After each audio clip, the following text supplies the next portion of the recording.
কাফনের কাপড়ে কোনো পকেট থাকে থাকে না, নিয়ে যেতে পারবেন না।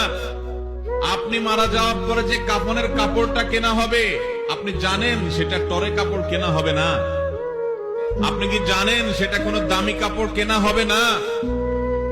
কাপড়ের মধ্যে সবচেয়ে সস্তা কাপড় দিয়ে আপনাকে কাফন দেওয়া হবে। কারণ যাদের জন্য এই সুদের কারবার করে টাকার পাহাড় গড়েছেন, সেই সন্তানরাই বলবে, এবং তাদের বলাটা অযৌক্তিক না, যে এখানে দামি কাপড় দিয়ে লাভ কি, মাটির সাথে মিশে যাবে, নষ্ট হয়ে যাবে, কে দেখবে? দামি সাবান দিয়ে আপনাকে গোসল করাবে না। এই দুনিয়া থেকে কিছু নিয়ে যেতে পারবেন না, সব রেখে যেতে হবে। ভাগ বটরা করে ছেলে মেয়েরা খাবে, আর হারাম কামাই করছে না, আপনি জবাব দিতে হবে আপনার। আপনার চেয়ে বড় নির্বোধ কে আছে যে কামাই করবেন, চুরি করবেন যাদের জন্য, তারা কেউ আপনার চুরির দায় নিবে না। আপনার শাস্তি আপনাকেই ভোগ করতে হবে, তারপর আপনি অপরাধ করছেন। কাফনের কাপড়ে কোনো পকেট থাকে থাকে না, নিয়ে যেতে পারবেন না।